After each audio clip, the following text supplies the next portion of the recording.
Hello दोस्तों, तो स्वागत है आपको हमारे इस नए चैनल में।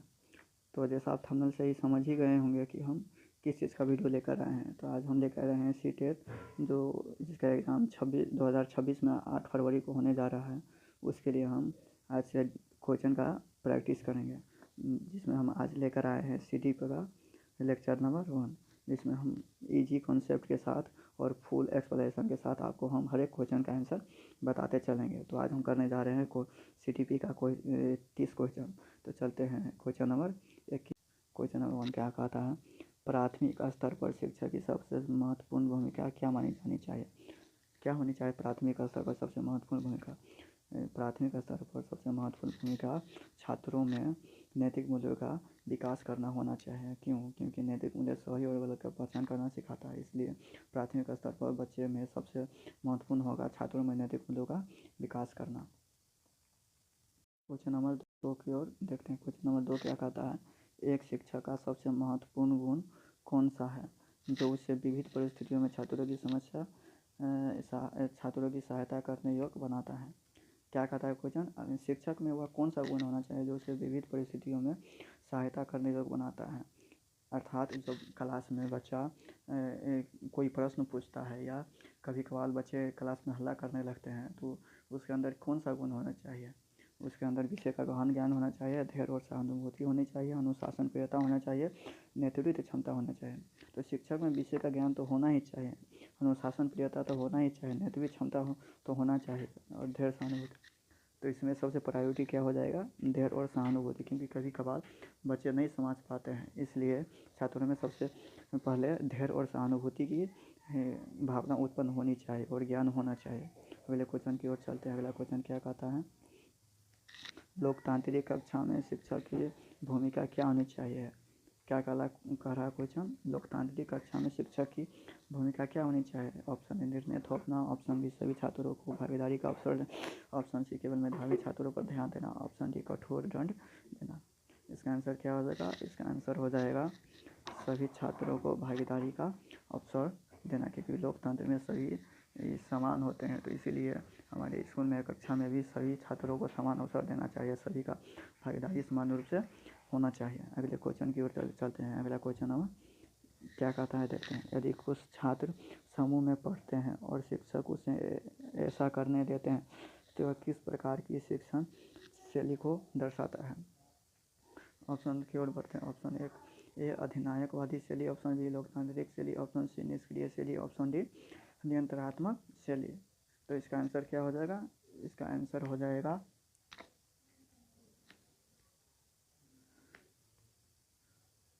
लोकतांत्रिक शैली। अगले क्वेश्चन पे बढ़ते हैं। अगला क्वेश्चन क्या कहता है, जब किसी छात्र का व्यवहार कक्षा के अनुशासन को प्रभावित करता है तो शिक्षक को क्या करना चाहिए। देखिए क्वेश्चन क्या कह रहा है, अगर मान लीजिए कोई छात्र कक्षा में हल्ला शोरगुल करते हैं या कभी मारपीट कर लेते हैं, तो उसको कक्षा में क्या करना चाहिए तभी शिक्षक को। अगर या कभी कभार बच्चे सवाल नहीं समझ पाते या कोई प्रश्न ऐसे नहीं समझा पाते हैं तो वो डर जाते हैं, ऐसे परिस्थिति में शिक्षक को क्या करना चाहिए। तो ऑप्शन की ओर देखता हूँ क्या कहता है, तुरंत दंड देना चाहिए, ऑप्शन बी छात्रों को कक्षा के सामने डांटना चाहिए, ऑप्शन सी छात्र से व्यक्तिगत रूप से बात करनी चाहिए, ऑप्शन डी उसके अभिभावकों को बुलाना चाहिए। जैसा कि आप क्वेश्चन पहले पढ़े और ऑप्शन भी पढ़े, आप क्वेश्चन के हिसाब से ऑप्शन जो देखे होंगे तो आपको पता चल गया होगा कि इसका आंसर क्या होगा। इसका आंसर क्या हो जाएगा, छात्रों से व्यक्तिगत रूप से बात करनी चाहिए। क्यों? क्योंकि अगर कोई बच्चा सवाल नहीं समझ पाता है या कभी कोई गलत काम ही कर देते हैं या कभी हल्ला गुल्ला कर देते हैं तो उसके तुरंत दंड नहीं देना चाहिए, उससे बात करनी चाहिए। तो इसलिए इसका ऑप्शन नंबर सी होगा। अगले क्वेश्चन की ओर बढ़ते हैं। अगला क्वेश्चन क्या कहता है, जब बच्चा किसी वस्तु के बारे में तर्कसंगत रूप से विचार करने लगता है तो यह उसके संज्ञानात्मक विकास की कौन सी अवस्था का संकेत है। क्वेश्चन अगर आप क्वेश्चन नहीं समझ पाएंगे ना तो इसका आंसर भी सही से नहीं समझ पाएंगे। तो इसलिए अगर आप एक बार में ना क्वेश्चन समझे तो दोबारा पढ़े। तो इसका क्या होगा, जब बच्चा किसी वस्तु के बारे में तर्कसंगत रूप से विचार करने लगता है, तो तर्कसंगत रूप से विचार करने लगता है तो आप किस अवस्था में होने लगता है, ये मूर्त संज्ञानात्मक अवस्था में बच्चा ठोस अवस्थाओं पर संक्रियात्मक रूप से विचार करने लगता है। तो इसका आंसर क्या होगा? मूढ़ संक्रियात्मक अवस्था। अगले क्वेश्चन की ओर बढ़ते हैं। अगला क्वेश्चन क्या कहता है? मन का मानचित्रण शिक्षण की किस प्रक्रिया से सबसे अधिक जुड़ा है? इसका आंसर क्या हो जाएगा? इसका आंसर ऑप्शन की ओर बढ़ते हैं। कार्य की पूर्व कल्पना करना, बी अनुशासन बनाए रखना, ऑप्शन सी मूल्यांकन करना, ऑप्शन डी रचनात्मक लेखन करना। तो इसका आंसर क्या हो जाएगा? कार्य की पूर्व कल्पना करना, अर्थात मन का मानचित्र का अर्थात मन ही मन सोचना। किसी वस्तु पर जैसे कोई पत्र लिख रहे होते हैं, कोई कहानी या कविता लिख रहे होते हैं, तो पहले हम एक कहानी बना लेते हैं, कोई चीज़ इमेजिनेशन कर लेते हैं। तो इसी को कहते हैं कार्य की पूर्व कल्पना करना। अगले क्वेश्चन की ओर बढ़ते हैं। शिक्षक यदि विद्यार्थियों को सीखने की कठिनाइयों को समझकर उसी अनुसार शिक्षण रणनीतियाँ अपनाता है तो किस प्रकार का दृष्टिकोण को दर्शाता है? ऑप्शन ए व्यवहारवादी दृष्टिकोण, ऑप्शन बी संज्ञानात्मक दृष्टिकोण, ऑप्शन सी निर्माणवादी दृष्टिकोण, ऑप्शन डी यांत्रिक दृष्टिकोण। तो इसका आंसर क्या हो जाएगा? इसका आंसर हो जाएगा निर्माणवादी दृष्टिकोण। अगले क्वेश्चन को बढ़ते। अगला क्वेश्चन क्या कहता है? यदि शिक्षक बच्चों की सोचने, तर्क करने और कल्पना करने की क्षमता को बढ़ावा देता है तो वह किस प्रकार की अधिगम प्रक्रिया को प्रोत्साहित करता है? क्या कहता है क्वेश्चन? शिक्षक किसी बच्चों को सोचने, तर्क करने और कल्पना करने की क्षमता को बढ़ाता है तो किस प्रकार की अधिगम प्रक्रिया को प्रोत्साहित करता है? तो इसका आंसर क्या हो जाएगा? इसका आंसर हो जाएगा संज्ञानात्मक अधिगम। संज्ञानात्मक अधिगम में क्या होता है? संज्ञानात्मक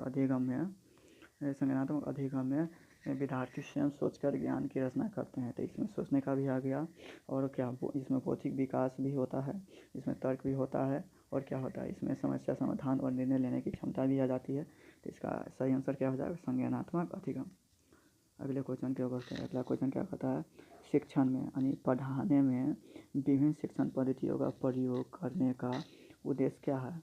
अर्थात जब कोई शिक्षक पढ़ाता है तो नए नए परिस्थितियों के लिए नए नए जैसे कोई क्वेश्चन समझाना होता है, प्रैक्टिकल का होता है, तो उसे थ्योरी को पहले प्रैक्टिकल में करके समझाते हैं। तो ये जो नई नई समस्या के लिए नए प्रयोग करके जो पढ़ाते हैं तो उसका प्रयोग करने का जो उद्देश्य होता है वो उद्देश्य क्या कहलाता है? तो उसका उद्देश्य क्या होगा? उसका उद्देश्य हो जाएगा विद्यार्थियों की भिन्न क्षमताओं को संबोधित करना। ऐसा क्यों करते हैं? विद्यार्थियों की क्षमता को कभी कभार ऐसे बच्चे हैं जो नहीं समझ पाते हैं तो उसी को समझाने के लिए नए नए पद्धति का उपयोग करते हैं शिक्षक। अगले क्वेश्चन की ओर चलते हैं। अगला क्वेश्चन क्या कहता है?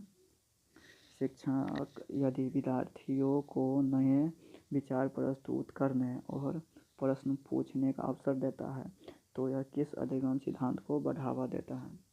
क्या शिक्षक यदि विद्यार्थियों को नए विचार प्रस्तुत करने और प्रश्न पूछने का अवसर देता है तो वह किस अधिगम को बढ़ावा देता है?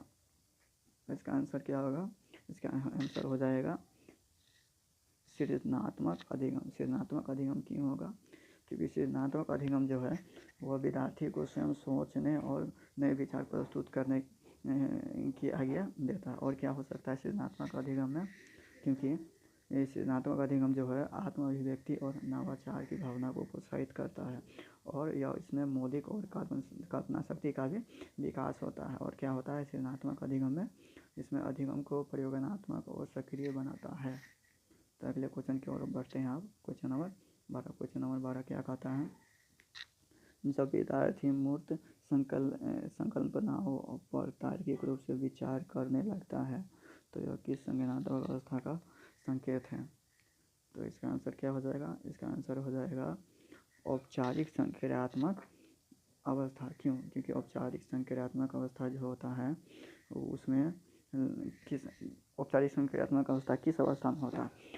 लगभग या 12 वर्ष के बाद या आरंभ होने लगता है। इसमें क्या होता है?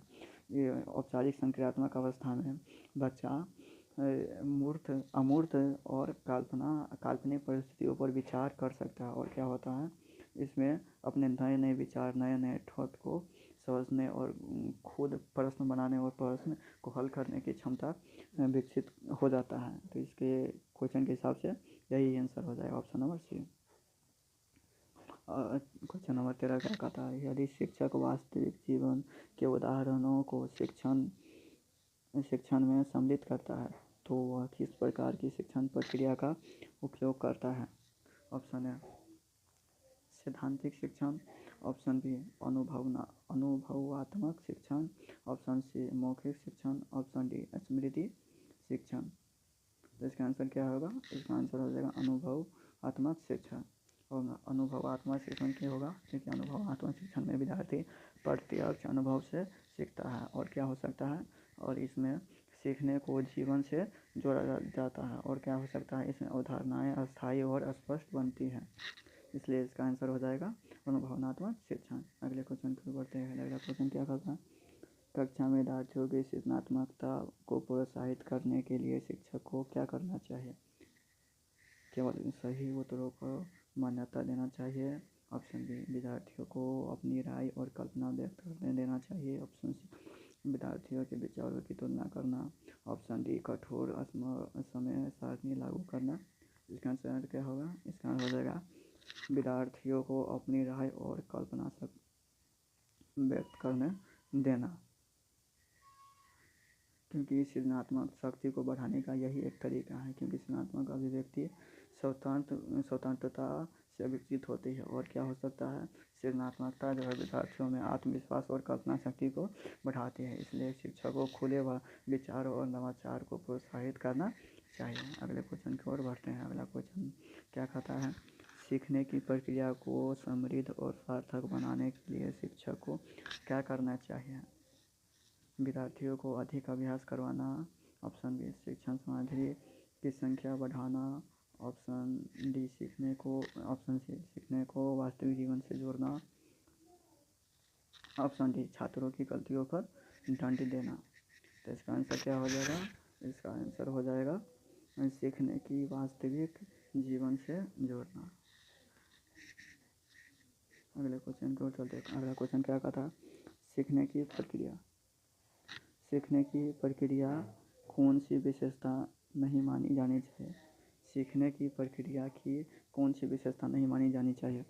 ऑप्शन को बढ़ते हैं। ऑप्शन ए सीखना एक व्यापक प्रक्रिया है सीखना, ऑप्शन बी सीखना लक्ष्य मुखी पर होता है, ऑप्शन सी अनुभव आधारित भी सीखने की प्रक्रिया है, ऑप्शन डी शैक्षणिक संस्था ही अधिगम का एकमात्र संस्था है। तो इसका आंसर क्या हो जाएगा, इसका आंसर हो जाएगा शैक्षणिक संस्था ही अधिगम का एकमात्र स्थान है। ऐसे यही आंसर क्या होगा, क्योंकि अधिगम केवल विद्यालय तक सीमित नहीं होता है। क्यों,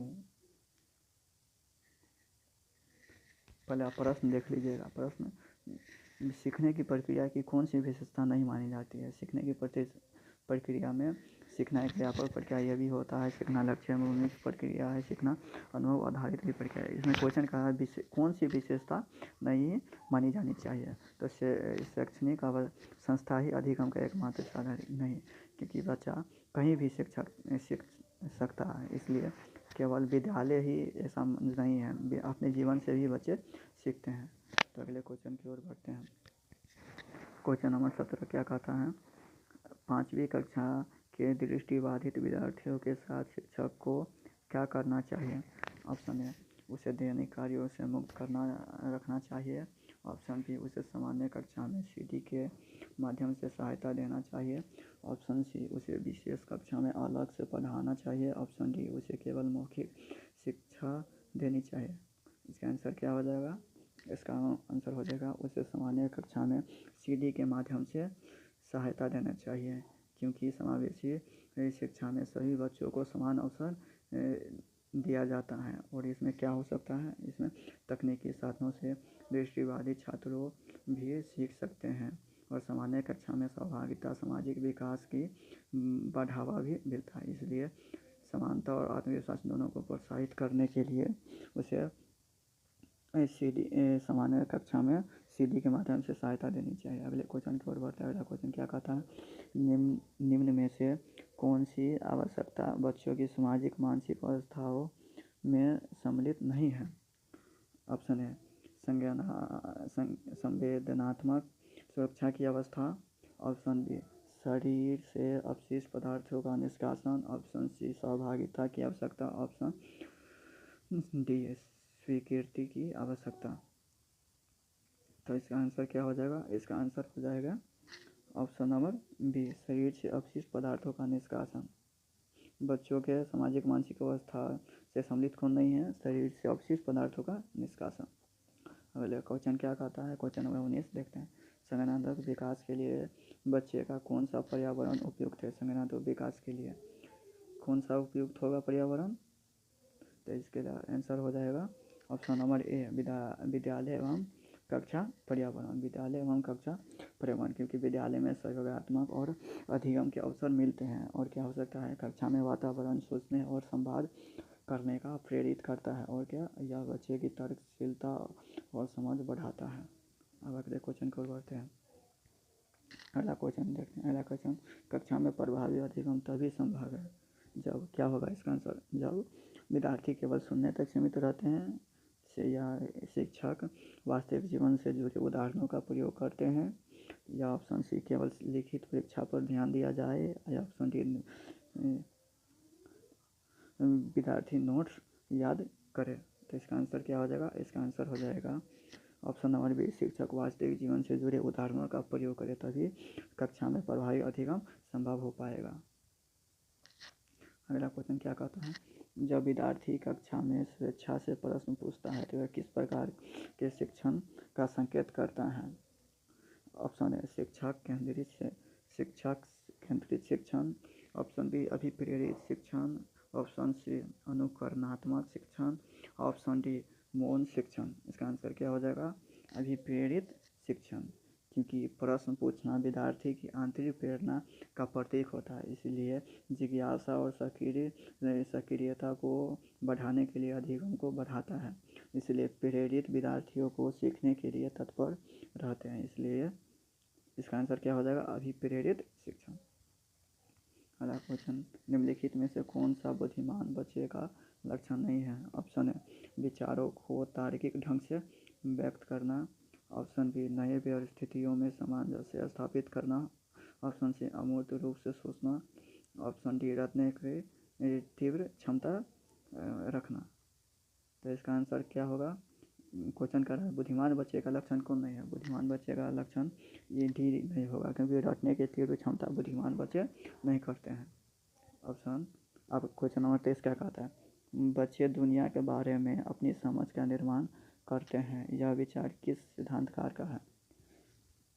क्या कर रहा है? बच्चे दुनिया के बारे में जब अपनी राय और अपनी समझ विकसित करने लगते हैं तो किस वैज्ञानिक ने, किस सिद्धांतकार ने कहा? तो इसका आंसर हो जाएगा जीन पियाजे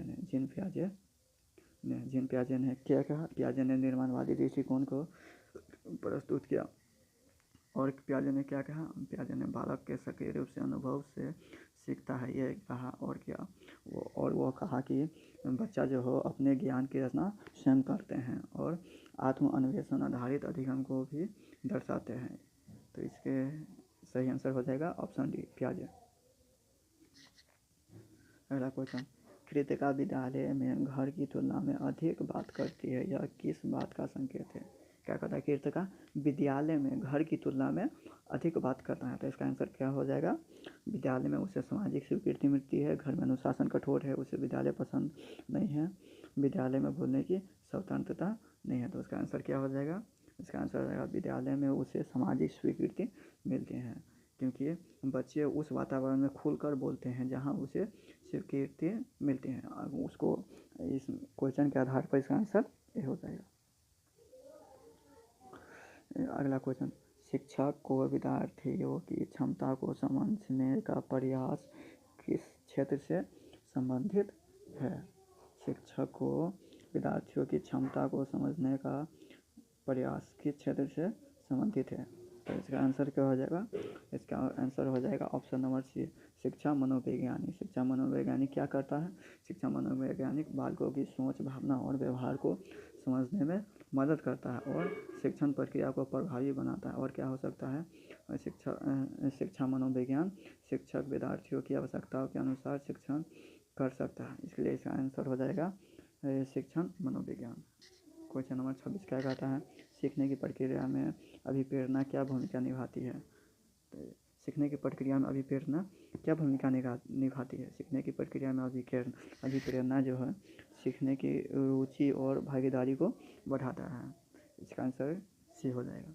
अगला क्वेश्चन की ओर बढ़ते हैं। अगला क्वेश्चन क्या कहता है, शिक्षा के क्षेत्र में पाठ्यचर्या शब्द किसकी ओर संकेत करता है। किसकी ओर संकेत करता है शिक्षा के क्षेत्र में पाठ्यचर्या।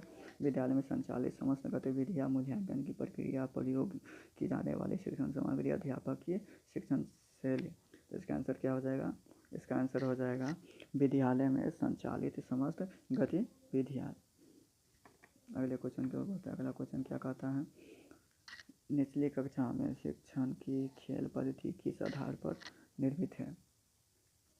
निचली कक्षा में यानी छोटे बच्चे के लिए शिक्षण की खेल पद्धति किस आधार पर सम्मिलित है। ऑप्शन ए शिक्षण पद्धति के सिद्धांत पर, ऑप्शन बी विकास और वृद्धि के मनोवैज्ञानिक के सिद्धांत पर, ऑप्शन सी समाजशास्त्रीय सिद्धांत पर, ऑप्शन डी शारीरिक शिक्षा कार्यक्रमों पर। तो इसका आंसर क्या हो जाएगा, आंसर हो जाएगा विकास और वृद्धि के मनोवैज्ञानिक सिद्धांतों पर।